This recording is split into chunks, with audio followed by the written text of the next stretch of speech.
ప్రజలకు రావాల్సిన నిధులు తెచ్చే దాంట్లో ఒక్క మాట మాట్లాడాడు. కానీ ఇప్పుడు కోడిని కోస్తాడు, ఆయన కోడిని కోసి ఈ కోడి కేసీఆర్ కోడిని కోసిండు అని చెప్పి టీవీలలో వచ్చి రాధాంతం చేస్తాడు. అదొకటే అంటే క్రియేట్ చేస్తున్నాడు అంతే. తర్వాత కానీ ప్రజలకు ఏం తెచ్చినాము అనే దాని మీద ఇప్పటిదాకా వాళ్ళు నోరు ఇప్పలేదు. వాళ్ళు ఇప్పటిదాకా నోరు మెదపలేదు. ఇప్పటిదాకా ఈ సెంట్రల్ మినిస్టర్ కిషన్ రెడ్డిని, బండి సంజయ్ని, ఇద్దరు ఎంపీలని వీళ్ళని ఏమని మనము సంబోధించాలి? చేతగాని సెంట్రల్ మినిస్టర్ కిషన్ రెడ్డితో పాటు బండి సంజయ్తో పాటు ఇద్దరు ఎంపీలని సంబోధించాలా? చేతగాని ఎంపీలు అని చెప్పి తెలంగాణ ప్రజల కోసం ఎలాంటి నిధులు కేటాయించలేని చేతగాని ఎంపీలను సంబోధించాలా?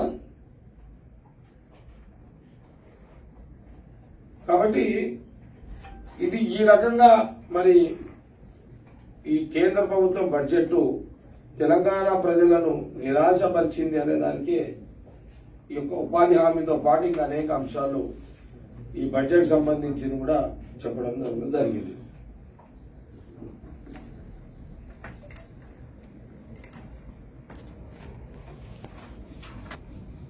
నిన్న రాష్ట్ర ముఖ్యమంత్రి గారు రాజ్యాంగానికి సంబంధించిన మార్పు జరగాలి అని సుదీర్ఘమైన 2 గంటల ప్రెస్ మీట్ లో వారు మాట్లాడిన అంశం ఏంటంటే, చివరిగా రాజ్యాంగాన్ని మార్చాలి అని వారు చెప్పిన దాంట్లో తాత్పర్యం ఏంటిదనేది ఎవరికి ఇంకా అర్థం కాలేదు.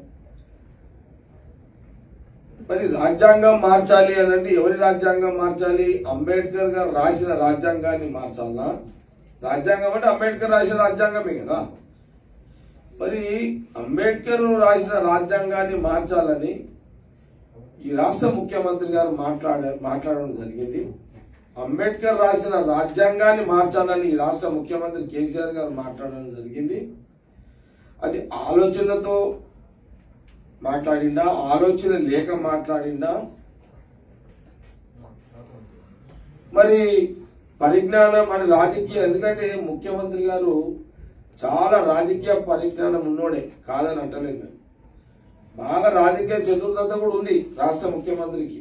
నేను పొలిటికల్ గా ఈ రాష్ట్ర ముఖ్యమంత్రి గారు వయసు రీత్యా గాని, ముఖ్యమంత్రి రీత్యా గాని, సీఎం ముఖ్యమంత్రి గారిని ఎప్పుడు తక్కువ నేయను.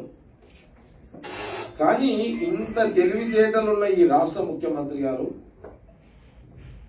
ఎంత పెద్ద మేధావి అయిన ఈ రాష్ట్ర ముఖ్యమంత్రి గారు అనేక సందర్భాల్లో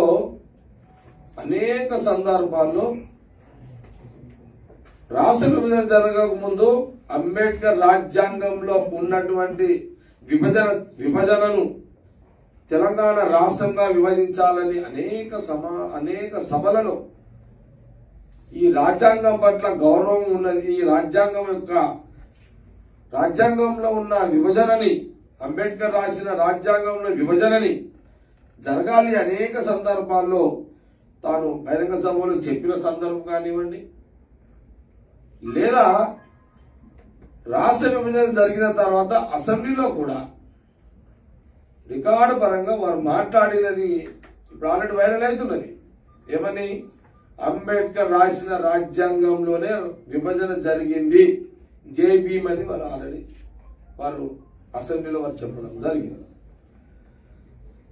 మరి ఇవన్నీ మాట్లాడిన కేసీఆర్ గారు, ఈ రాష్ట్ర ముఖ్యమంత్రి గారు, మరి ఈ రోజు ఏ రాజ్యాంగంతో అయితే తెలంగాణ విభజన జరిగిందో, సోనియా రాహుల్ గాంధీ ఇచ్చిర్రో, ఆ రాష్ట్రంలో నువ్వు ముఖ్యమంత్రి రెండోసారి అయ్యి అదే అంబేద్కర్ రాజ్యాంగాన్ని అవమానించే విధంగా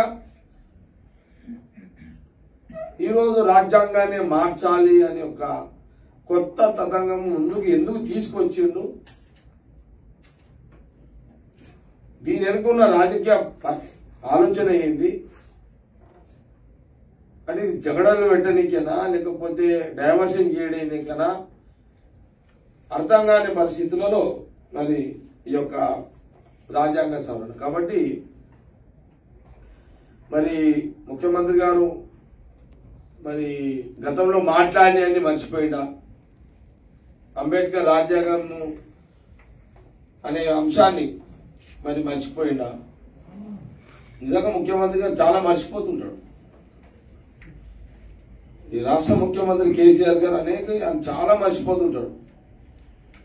రాష్ట్ర విభజన జరగక ముందు తెలుగుదేశంలో ట్రాన్స్పోర్ట్ మినిస్టర్ గా ఉన్నప్పుడు చిన్న రాష్ట్రాలలో ఉపయోగం లేదు, ఉమ్మడి రాష్ట్రం ఉంటేనే అభివృద్ధి చెందుతుందని అన్న ముఖ్యమంత్రి గారి అది మర్చిపోయి రాష్ట్ర విభజన కోసమే పోరాడిండు.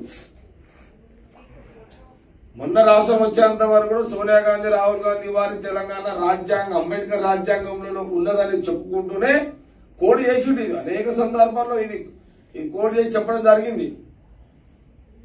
ఈ అన్ని విషయాలు చెప్పిన ఒక రాష్ట్ర ముఖ్యమంత్రి, ఒక బాధ్యత గల రాష్ట్ర ముఖ్యమంత్రి ఒక నాలికకు ఇన్ని అబద్ధాల, ఒక నాలిక మీద ఇన్ని అబద్ధాల రాష్ట్ర ముఖ్యమంత్రి గారు అనేది కాంగ్రెస్ పార్టీ శాసనసభ్యులుగా నేను ప్రశ్నిస్తున్నాను. హాయ్ ఫ్రెండ్స్, మా టుడే టుమారో యూట్యూబ్ ఛానల్ చూస్తున్నందుకు చాలా థ్యాంక్స్. మరిన్ని లేటెస్ట్ వీడియోస్ కోసం వెంటనే సబ్స్క్రైబ్ చేయండి. అలాగే ఈ బెల్ ని కూడా రింగ్ చేసేయండి. మా నోటిఫికేషన్స్ అన్ని మీ మొబైల్లో వస్తాయి. అలాగే మా వీడియోస్ మీకు నచ్చితే లైక్ చేయండి, షేర్ చేయండి, నచ్చకపోతే కామెంట్ చేయండి.